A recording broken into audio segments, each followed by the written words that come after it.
Hello, 11th class. How are you?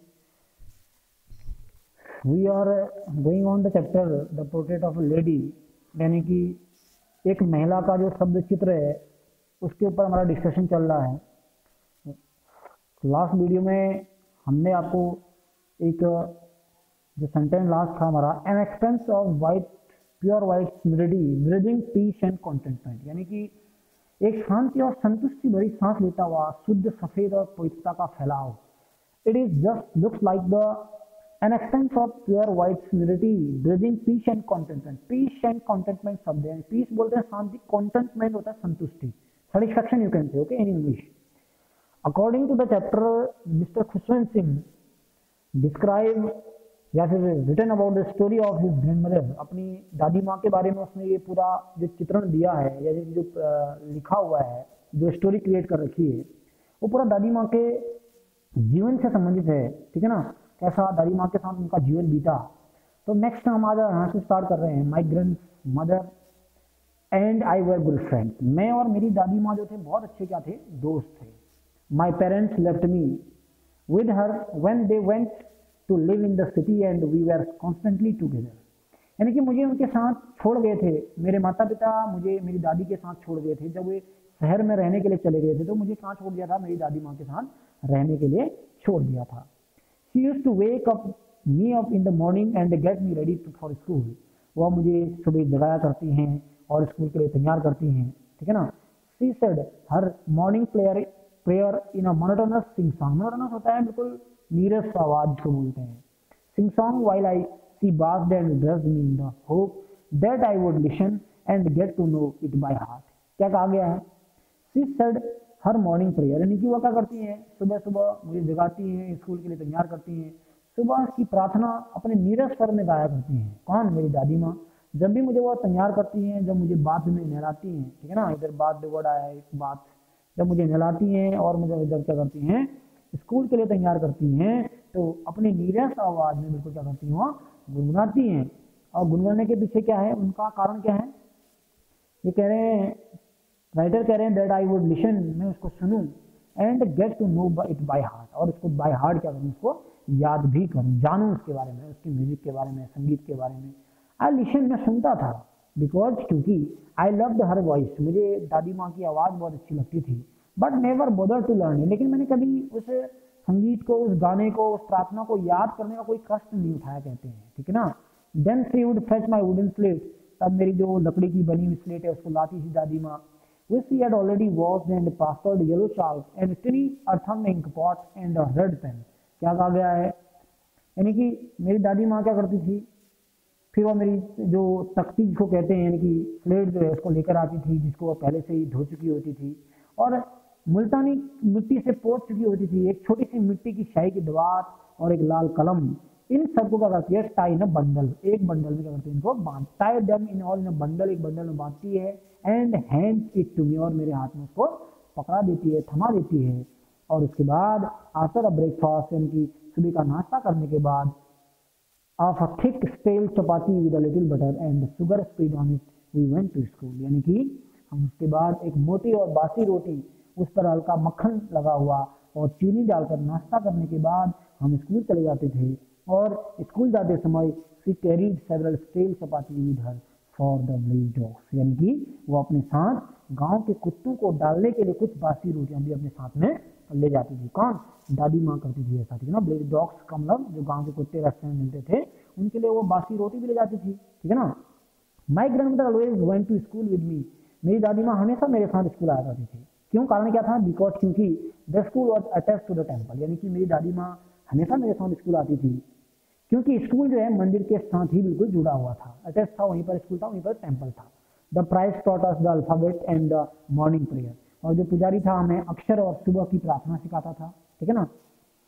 उसके बाद while the children sat in the row on other side of the veranda singing the alphabet or the prayer in a chorus, और मेरी दादी जो है अंदर क्या करती थी, धार्मिक ग्रंथ पढ़ती थी और बैठी रहती थी, जब तक बच्चे जो है बरामदे के दोनों तरफ समूह में यानी ग्रुप में अक्षर या प्रार्थना गाते हुए बैठे रहते थे। ठीक है ना। When we had both finished, यानी कि जब हम दोनों अपना अपना काम खत्म कर चुके होते थे, we would walk back together, हम दोनों वापस साथ आते थे. This time the blaze dogs, मैंने इस समय जो गांव के कुत्ते हैं, would meet us at the temple door, यानी कि कहाँ पर मिल जाते थे हमको, मंदिर के दरवाजे पर खड़े रहते थे, क्योंकि रोज का काम था उन कुत्तों का, ठीक है ना. They followed us our home, growling and fighting with each other for the chapatis we threw to them. क्या कहा गया है, वो हमारे पीछे पीछे घर तक आते थे, गुर्राते थे आपस में एक दूसरे से, और जो रोटियां हम उनके लिए फेंकते थे उन पर आपस में क्या करते थे, वह झगड़ते थे, फाइट करते थे, ठीक है ना. ये देखो, फाइटिंग, ग्राउलिंग मैंने गुर्राना, फाइटिंग मैंने झगड़ना, ईच अदर में एक दूसरे से, क्योंकि वो बासी रोटी के टुकड़े फेंकती होगी दादी माँ, ठीक है ना. फिर कहा गया, when my parents were comfortably settled in the city, जब मेरे माता पिता आराम से शहर में बस गए, they sent for us, sent में होता है, सेंट में भेजना होता है, फॉर भी जाता है तो बुलाना हो जाता है, ठीक है ना. यानी कि उन्होंने क्या किया, जब मेरे माता पिता आराम से शहर में बस गए, तब उन्होंने क्या किया, हमें बुला लिया फिर उसके बाद, ठीक है ना. दे sent for us, that was turning point. Turning point जो होता है महत्वपूर्ण मोड़ है इन अवर फ्रेंडशिप, यानी कि हमारा जो दोस्ताना था, हमारी दोस्ती में एक महत्वपूर्ण मोड़ था, ठीक है ना. ऑल्दो मैंने, यद्यपि we shared the same room, हमको एक ही कमरा मिला शहर में, एक साथ रहते थे हम. My grandmother no longer came to school with me, अब मेरी दादी माँ मेरे साथ स्कूल नहीं आती है. I use to go to an English school, अब मैं इंग्लिश स्कूल में पढ़ने लग गया था शहर में जाकर, इन अ मोटर बस में जाता था. There were no dogs in the street, गली में अब कोई कुत्ते नहीं मिलते इनको. And she took to feeding sparrows in the courtyard of our city house, यानी कि अब दादी माँ क्या करती है, गली में कुत्ते नहीं थे वहाँ, अब दादी ने शहर के घर के आंगन में चिड़ियों को खिलाना शुरू कर दिया. यानी कि अब क्या करती है दादी माँ, फीडिंग द स्पैरोज, स्पैरोज मैंने होता है चिड़िया, यानी कि फीडिंग में खिलाना, स्पैरोज मैंने चिड़िया, यानी कि चिड़ियों को खिलाती है दादी माँ. As the years rolled by we saw less of each other, यानी कि अब कहा गया है जैसे ही वर्ष बीतते गए तो क्या हो गया, समय बीतता गया, समय बीतने के साथ for some time we continue to wake me up and get me ready for school, यानी कि जैसे ही वर्ष बीतते गए मेरी दादी और मेरा मिलना कम हो गया, कुछ समय के लिए तो उन्होंने मुझे जगाना और स्कूल के तैयार करना भी बिल्कुल जारी रखा अभी फिलहाल. व्हेन आई केम बैक, जब मैं स्कूल से आता था, she would ask me what the teacher है, यानी कि मुझे पूछा करती थी दादी माँ कि हमारे टीचर ने हमको क्या पढ़ाया है. टॉट मी, यानी क्या पढ़ाया है हमको, ऐसा पूछती थी.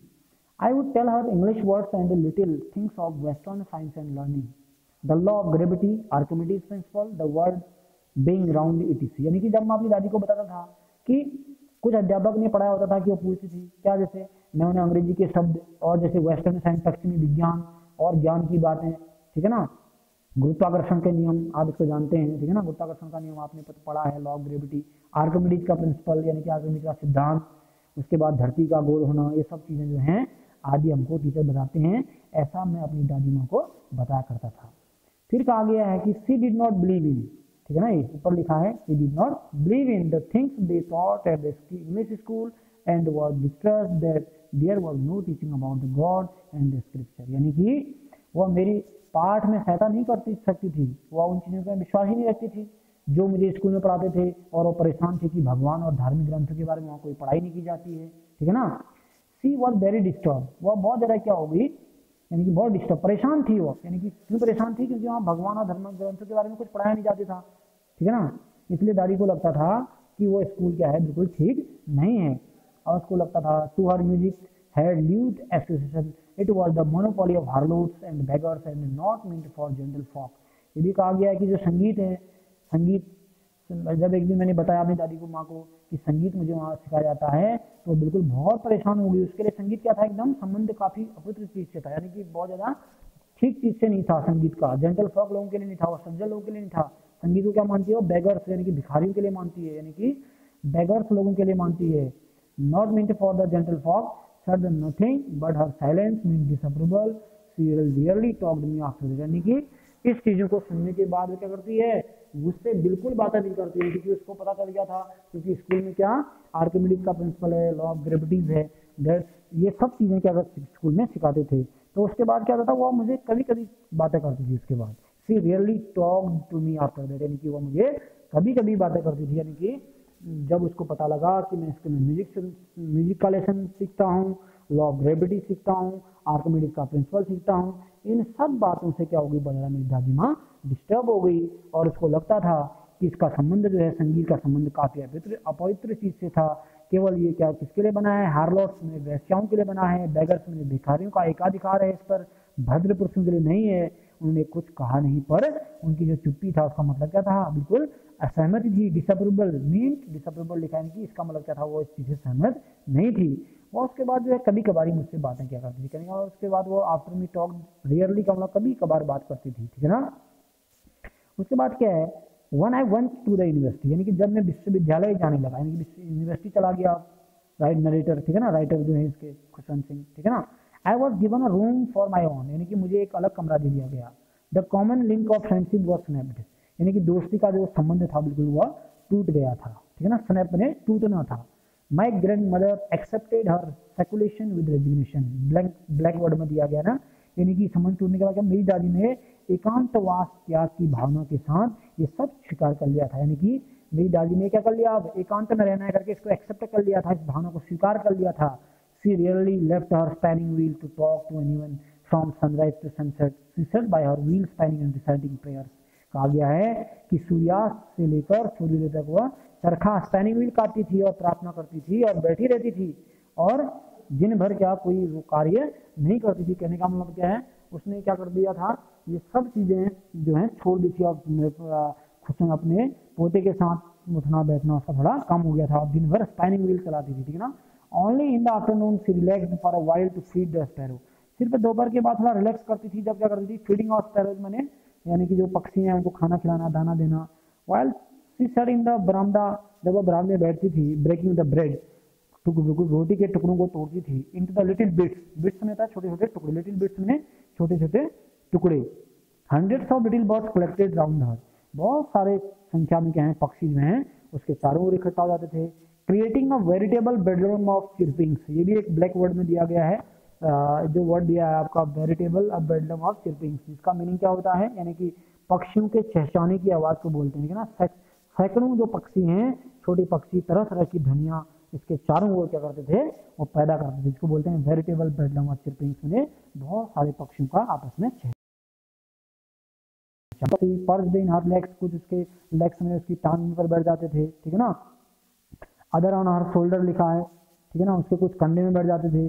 सम even sat on her head, कुछ उसके सिर में बैठ जाते थे दादी के। सी स्माइल्ड, वो मुस्कुराती थी, but never suit them away, लेकिन उनको कभी सूट देम अवे का मतलब दूर नहीं भगाती थी उनको, ठीक है ना, सिर में बैठे रहने देती थी, पाँव में बैठे रहने देती थी। It is to the happiest half an hour of the day for her, यानी कि दिन का आधा एक घंटा जो था उसके लिए यही जो था बहुत ज़्यादा प्रसन्न चित्त करने वाला क्षण हुआ करता था, यानी कि इसी टाइम पर क्या करती थी, अपने आप को बहुत ज़्यादा हैप्पीएस्ट फील करती थी, बहुत खुश रहती थी इन क्षणों में, जब वो पक्षियों को दाना देती थी, और टाइम वो हमेशा क्या रहती थी, अपसेट रहती थी। यहाँ तक के वर्ड मीनिंग और यहाँ तक का ट्रांसलेशन आपने अपनी क्या करना है, अपनी कॉपी में करना है, और नेक्स्ट वीडियो में हम यहाँ से आगे करेंगे, ठीक है ना। आज यहाँ तक हमारा हो चुका है, ठीक है। इसको अपनी फेयर कॉपी में ट्रांसलेशन को अपने ट्रांसलेशन और वर्ड मीनिंग की कॉपी में आपने क्या करना है, वर्ड मीनिंग करने हैं। अब नेक्स्ट वीडियो में मिलते हैं, तब तक के लिए थैंक्स।